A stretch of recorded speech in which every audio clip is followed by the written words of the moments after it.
আমি কি আপনাকে বিদেশ নিয়ে যাওয়ার জন্য নিয়ে আসছি? তো এরকম যখন বলছে আমার রাগ হয়ে গেল। তো আজকে আমরা যাচ্ছি হচ্ছে খাদিমনগর চা বাগান। ছেলে বলতেছে বেড়াতে যাবো আজকে। আমরা হচ্ছে চলে আসছি খাদিমনগর চা বাগানে। আসার পথে একদম মুড টুড নষ্ট হয়ে গেছে গাড়িওয়ালার সাথে ঝামেলা হয়ে। আমি সিলেটের মধ্যে যখনই বের হই আমার প্রায় সময়ই গাড়িওয়ালাদের সাথে ঝামেলা হয়। তো ওনাকে একটা জায়গায় নিয়ে আসার কথা বলে নিয়ে আসছি যে কাঁচা রোড আছে সামনে, সেই রোডগুলো পার হয়ে আমাকে নিয়ে যেতে হবে। তো উনি তখন কিছুই বলে নাই। আর চুপ থাকা হলো সম্মতির লক্ষণ, এটা তো আমরা সবাই জানি। আমিও চলে আসি। এসে এখন পাকা রোডের যেখানে শেষ হয়েছে রাস্তা ওইখানে নামাই দিয়ে বলতেছে আমি আর যেতে পারবো না। আমি তো কাঁচা রোড ধরে ভাড়াটা ঠিক করছি।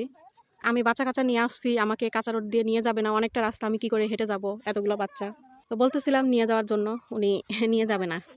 ওনার জেদ যে আমি আর যাবই না। উনি আমাকে এভাবে বলতেছে আমি কি আপনাকে বিদেশ নিয়ে যাওয়ার জন্য নিয়ে আসছি? তো এরকম যখন বলছে আমার রাগ হয়ে গেল। আমি বলছি আমি ভাড়া দিব না, কারণ আমি ওনার সাথে একটা চুক্তি করছি যে আমাকে এই জায়গায় নিতে হবে, আমি এত টাকা ভাড়া দিব। উনি যেহেতু চুক্তির অর্ধেক পথেই চুক্তিটা ভঙ্গ করছে, তখন তো আমার কোনো দায় থাকে না, আমিও তো আমার চুক্তিটা ভঙ্গ করে দিতে পারি। তখন চুক্তিটা কিন্তু এমনিতেই বাতিল হয়ে যায়।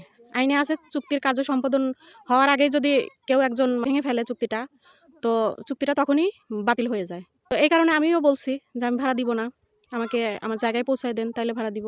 তো এইভাবে ঝামেলা শুরু হয়ে গেছে। তো আমি ভাড়া না দিয়ে চলে আসছি, কিন্তু এরা ভাড়া দিয়ে দিছে। তো এরকম প্রায় ইয়াই হয়, আমি যদি রিজার্ভ করে গাড়ি নিয়ে যাই, রিজার্ভ যাওয়ার পরে সেখানে নামাই দিয়ে বলবে যে আরও 100 টাকা বেশি দেন, আরও 20 টাকা বেশি দেন, এদের এরকম বলে ফেলে। নম্র ভদ্র হয়ে বললে যে আর 10 টাকা বেশি দেন কিংবা আর 50 টাকা বেশি দেন, এতটুকু আসছি আমার আবার যেতে হবে, এরকম হলে তাও হয়। এমনভাবে বলবে যে ও যেন ওর কাছে যেন আমি ঋণী, আমি ওনার কাছে ঋণ করছি, ঋণের টাকা চাচ্ছে, এইভাবে টাকা চায় এই সিলেটের গাড়িওয়ালারা। আর আগে বলে রাখি সবাই একরকম না, অনেকে আছে ভদ্র ব্যবহার করে আর অনেকে এরকম খারাপ ব্যবহারও করে। আমার ক্ষেত্রে এটা বেশি হচ্ছে দেখতেছি, মানে আমি যখনই বের হচ্ছে আমার সঙ্গেই এরকম হয়, আর আমি অন্যায় মেনে নেই না, এ কারণে আমার সাথে বেশি হয়। তো যাই হোক, এখন ঘুরতেছি আমরা। কি এটা কিসের ফুল? তাই আমি তো প্রথম দেখতেছি, এটা ফল দেখছি কিন্তু ফুল দেখি নাই। এর আগে এসে একবার ফল দেখছি, এখন এসে ফুল দেখতেছি। তাই কই ও, চা গাছের ফুল হয়, আজকে প্রথম দেখলাম। বলো আসসালামু আলাইকুম, বলো আসসালামু আলাইকুম, বলো বলো আসসালামু, বলবে না? হ্যালো বলো, হাই বলো, হাই এটা বলবে, আর সালাম দিতে বলছো সেটা দিবে না। না কোথায় আসছো তুমি? তুমি বলো তুমি কোথায় আসছো? বলো চা বাগানে। বলো কোথায় আসছো তুমি, বলো তুমি কোথায় আসছো? এখানে কি দেখতেছো বলো? ওটা কি? পাখার। আর কি এটা কি? ফুলটা দেখাও, ফুল কোথায় দেখাও। এটা কি বলো? ফুল বলো, আমি ফুল দেখেছি। হ্যাঁ বলো পাখার দেখেছি।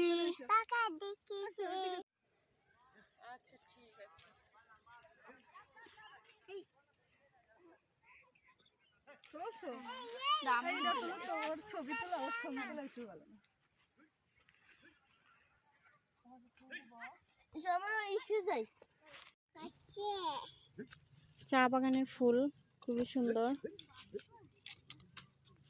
বাবা বাবা এই যে ফুল নাও, নাও এই যে বাবা, এই নাও ওরহান, বাবা ফুল নাও, নাও তোমাকে দিলাম, নাও না, নাও। হ্যাঁ এটা সুন্দর করে নাও, ছিঁড়ে না, আল্লাহ ছিঁড়ে দিচ্ছ কেন, ছিঁড়ে ফেলতেছো কেন, এটা ধরো। হ্যাঁ আসো। আমরা একটা ছোট টিলার উপর উঠে গেছি, এখানে হয়তো পিকনিক টিকনিকও হয়। নিচ দিয়ে হচ্ছে ছোট ছোট চা বাগান আছে, এই পাশেও আছে, আর এই পাশে হচ্ছে রোড চলে গেছে ভিতরে।